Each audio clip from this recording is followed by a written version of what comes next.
Elena had been in love with Damon Ashworth for 5 years before she understood that love, to him, was just another resource to spend. She was 17 when she first saw him. Her pack had just been burned to the ground by raiders from the Eastern Territories, and she was standing in the ash with her father's sword too heavy for her hands, when Damon rode in with his warriors and cleared the field like it was nothing. He didn't look twice at the girl with the sword, but she looked at him. She looked at him and thought, that is a man who could keep people safe. She wanted, more than anything in the world, to be one of the people he kept safe. It took her 3 years to become someone he even noticed. She trained until her knuckles split and healed and split again. She learned to read maps, to read men, to read rooms full of angry wolves who wanted to kill each other over land. By the time she was 20, she was the person Damon sent into rooms he couldn't enter himself. By 22, she was the person he trusted with his life, more than his own brothers, more than the generals who had known him since he was a pup. She told herself that trust was love. She told herself that being needed was the same thing as being wanted. For 5 years, Elena gave Damon everything she had. She fought his wars quietly, in the dark, so he could stand in the light and look like a king who had never lost a battle. She covered for his mistakes so smoothly that most of his court never knew mistakes had been made at all. When his younger brother tried to take the throne in a coup 2 years back, it was Elena who found out first. Elena who handled it. Elena who never told a soul, including Damon, exactly how close he had come to losing everything. She did all this without asking for anything in return. She told herself she didn't need to ask. A man like Damon would see. Eventually he would see. He never saw. The night he named his new Luna, Elena was standing in the back of the hall, in the place she always stood, half in shadow, where she could watch every door and every face.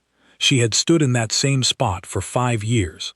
She had gotten so used to being the one who watched, instead of the one who was watched, that when Damon's voice rang out over the crowd, it took her a moment to understand the words were about her life, and not someone else's. "I have chosen my Luna," Damon said, and his voice was full of the kind of joy Elena had never once heard him use when he spoke to her. "Serafina Cole will stand beside me as queen of this pack." The room roared. Elena did not move. She watched Serafina walk to the front of the hall in a dress the color of fresh blood, hair pinned with silver, face lit up like a girl who had won something she always knew she deserved. Elena watched Damon take her hand. She watched him smile at her the way he had never once smiled at Elena. Not after the coup, not after the border war, not after the night she had sat outside his tent for 6 hours, making sure no one could reach him while he slept. Nobody in that hall knew what Elena had given up to keep that man alive long enough to give his throne to somebody else.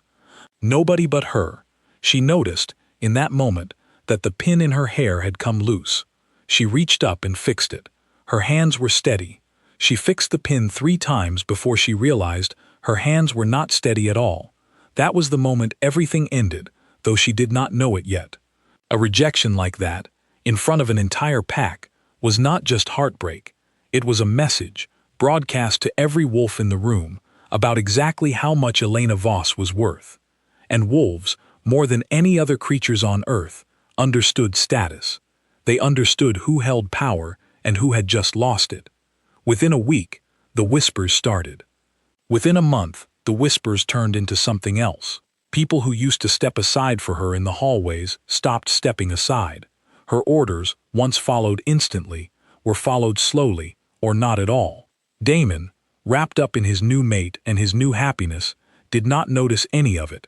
He had never noticed the small things Elena did. Why would he notice the small things being done to her? 6 months after the naming ceremony, Elena was sent on a routine patrol along the northern border with 4 wolves she had commanded for years. She had trained 2 of them herself. She trusted them the way she trusted her own hands. She should not have. The details of what happened that night were never fully written down, because nobody wanted them written down. What mattered was that Elena Voss, the woman who had kept the Alpha King alive for 5 years, died in the cold mud of the northern border, and the 4 wolves who were supposed to guard her did not lift a single claw to help. Her last thought, strangely, was not about Damon. It was about the pin in her hair. She wondered if it would fall out before anyone found her body. She wondered if that would matter to anyone at all. It did not matter. But something else did. There is an old belief among wolves, older than any pack, older than any king, that a soul given completely and taken unfairly does not simply end. It bends. It folds back on itself, looking for the moment where the giving went wrong, looking for a second chance to choose differently. Elena woke up gasping, and for one confused second she thought she was still dying. Then she felt the sheets under her hands, soft and clean, and she felt her own body, 17 years old, thin and untrained, without a single scar on it. She sat up in a bed she had not slept in for 10 years. Outside her window the trees were smaller. The air smelled different, cleaner, like a world that had not yet been burned twice. She understood, slowly and then all at once, what had happened. She was back, 3 years before the ceremony that ended her, 3 years before she ever swore an oath to Damon Ashworth. She got out of bed and walked to the small cracked mirror on her wall. Her face looked back at her, young, unmarked and furious. She did not cry. She had done enough crying for one lifetime, even if this body had never cried these particular tears. Instead, she found herself doing something strange. She started counting things: the cracks in the mirror, the buttons on her sleeping shirt, the number of steps between her bed and the door. It was a habit that would follow her for the rest of this second life, this business of counting small things when the big things became too much to hold. It kept her hands busy. It kept her mind from falling into the mud again. 3 days later, Damon Ashworth rode into her village with his warriors, exactly the way he had the first time. Elena stood at the edge of the crowd, sword too heavy in her 17-year-old hands, and watched him clear the field. This time, she did not think, "That is a man who could keep people safe." This time, she thought, "That is a man who let 4 wolves I trained myself watch me die in the mud, and did not notice for 6 months that anything was wrong." He rode past her without a glance, same as before. This time, she was grateful for it. In the weeks after, Damon's men came through the village looking for able fighters to bring back to the capital. In her old life, Elena had begged for that chance, had trained herself half to death trying to earn a place among them. This time, when the recruiter called her name from a list, she stepped forward, looked him in the eye, and said, "I don't think I'm interested." The recruiter blinked at her like she had spoken a foreign language. Nobody said no to a chance like that. Nobody ever had. "You'll regret that," he said. "Maybe," Elena said, "but it's my regret to have." Word of a girl who turned down the Alpha King's own recruiter spread through the village fast, the way strange things always do in small places. It reached Damon himself before the week was out, delivered to him as a piece of gossip over dinner, something to laugh about between courses. He did not laugh. He found himself thinking about the girl instead, a girl who did not want power he was offering. He had never met one before. Everyone wanted something from him: land, protection, a place in his court, his hand in marriage if they were bold enough. Nobody had ever simply said, "No thank you," and meant it. He rode back to the village himself 2 weeks later, telling no one, which was not something an Alpha King typically did. He found Elena in the training yard behind her family's ruined house, throwing knives at a target, with a focus that looked less like practice and more like an argument she was having with the wood. "You turned down my recruiter," he said. Elena did not stop throwing knives. "I did. Most people would kill for that offer. Most people haven't seen what it costs." She threw another knife. It landed dead center. "I have." Damon frowned. He did not understand the weight in her voice, could not have understood it, because in this timeline she had never given him a single thing to remember her by. But something in the way she said it made him want to stay a little longer, ask a few more questions. He was used to people telling him what he wanted to hear. This girl was telling him things he had never heard at all. He came back 3 more times that season, always alone, always without warning. Elena answered his questions honestly and gave him nothing more than that. She did not flatter him. She did not offer to fight his wars. She built a small life instead, training the handful of survivors left in her home village, teaching young wolves to defend themselves without needing to swear their whole lives away to do it. Word of what she was doing reached further than she expected.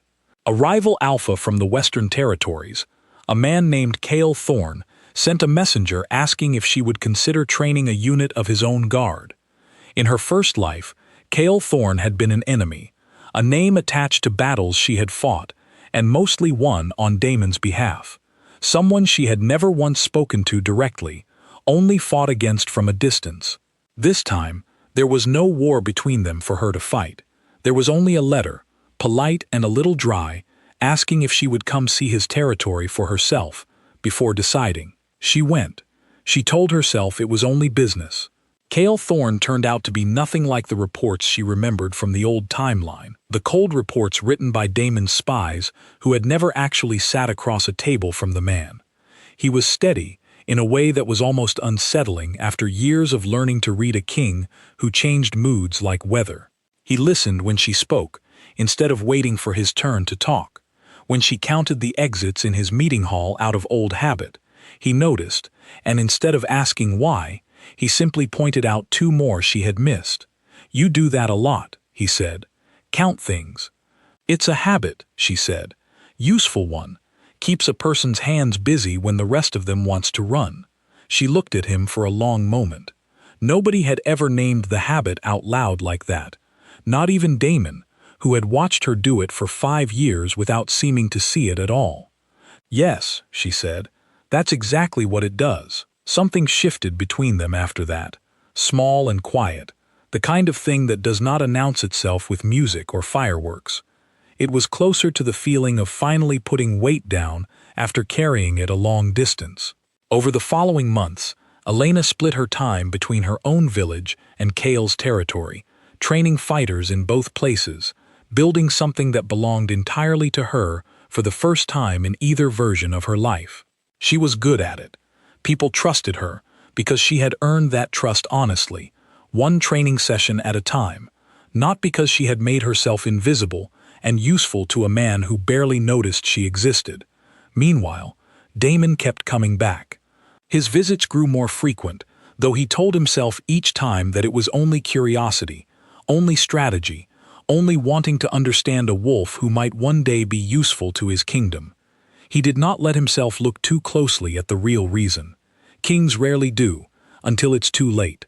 One evening, nearly 3 years after Elena had woken up in her old bed with young, unscarred hands, Damon arrived at her village to find her gone. A villager told him, without much thought, that she was in the Western Territories again, training Cale Thorne's guard.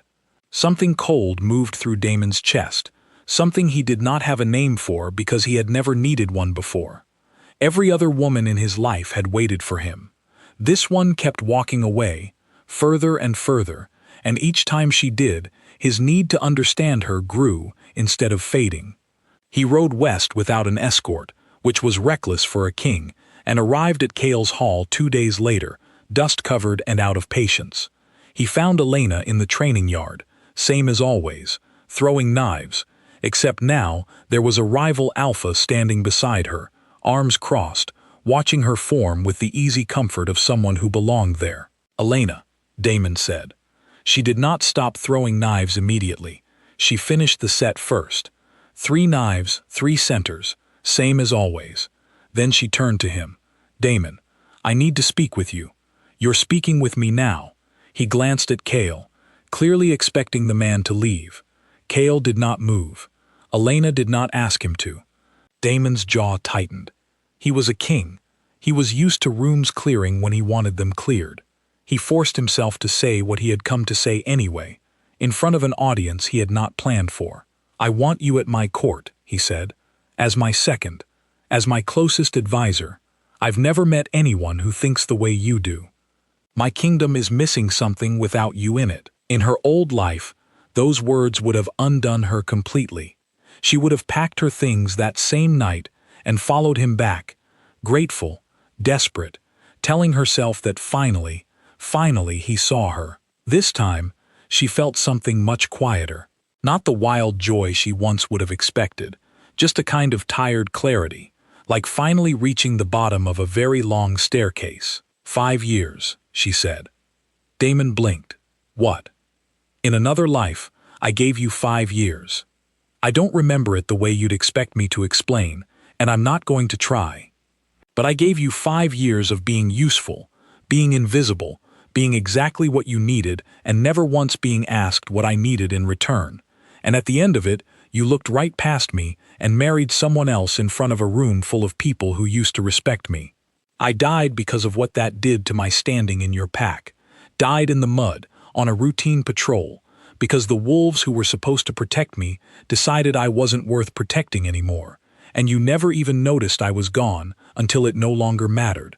The training yard went very quiet. Even Kale, who had heard pieces of her past in fragments over the months, had never heard it laid out whole like this. Damon opened his mouth. Nothing came out. There was no answer to what she had said, because there was no version of events where it wasn't true. Not in the life she remembered, and he had no memory of it at all to argue against. I don't know what you're talking about, he finally said quietly. None of that happened. No, Elena agreed. Not this time, because this time I didn't give it the chance to. She turned back to her target and threw one more knife. It landed dead center, same as always. Damon stood there a long moment, looking at a woman who owed him nothing, who had built an entire life without asking for his approval, who spoke about a version of the future he would never see with the calm certainty of someone describing weather that had already passed. He realized, standing in that yard, that whatever he had come to offer her, it was not enough, and it had never been the kind of thing that could be offered after the fact. Trust like that is not something you can hand someone once you finally notice they're gone. It has to be built while they're standing right in front of you. He left without another word. It was, in its own way, the most honest thing he had ever done. Kale waited until the sound of Damon's horse faded into the distance before he spoke. You didn't have to explain any of that to him, he said. I know, Elena said. Why did you? She thought about it for a moment, turning the last knife over in her hand. Because I spent 5 years explaining nothing, hoping he'd figure it out himself. I wanted, just once, to say it out loud and watch it land. Kale nodded slowly. He did not tell her she was strong, or brave, or any of the soft words people like to hand out after a hard moment. He only asked, "What do you want to do now?" It was such a simple question. Nobody, in either lifetime, had ever asked her that so plainly.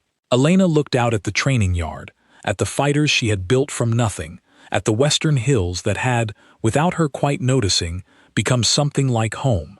I want to stay, she said, if that's all right. It's more than all right. Word of what happened that day never reached Damon's court, not the way the humiliation in the great hall once had. There was no announcement, no ceremony, no crowd to witness Elena's choice the way they had witnessed her rejection years before. 3 years that no longer existed for anyone but her. That felt right to her, in the end. Some things did not need an audience to be true. Some victories were quieter than the losses that came before them, and all the more real for it. Serafina remained Damon's Luna, and by all accounts their court continued, much as it always had, full of politics and posturing and the kind of power plays Elena no longer had any interest in untangling. Damon ruled his kingdom, competent enough, respected enough, but missing something he could never quite name. A gap in his court shaped exactly like a woman who used to make everything run smoothly without ever asking for credit. He never fully understood what that gap was. He simply learned to live with it, the way people learn to live with an old ache in a joint that used to work fine. Elena, meanwhile, built something entirely her own. Not a queen, not a king's shadow, just a woman standing in a training yard she'd built with her own hands, in a life she had chosen twice, once by accident and once on purpose. Kale stood beside her most mornings, not because she needed rescuing, and not because she owed him anything, but because he was the first person in either lifetime who had simply asked her what she wanted, and then stayed to hear the answer. She still counted things when the day grew heavy. The steps to the door, the knives on the rack, the years since the mud on the northern border, the ones that no longer counted at all. But her hands, These days, mostly stayed steady, and when they didn't, there was always someone nearby who noticed, and never once asked her to explain why.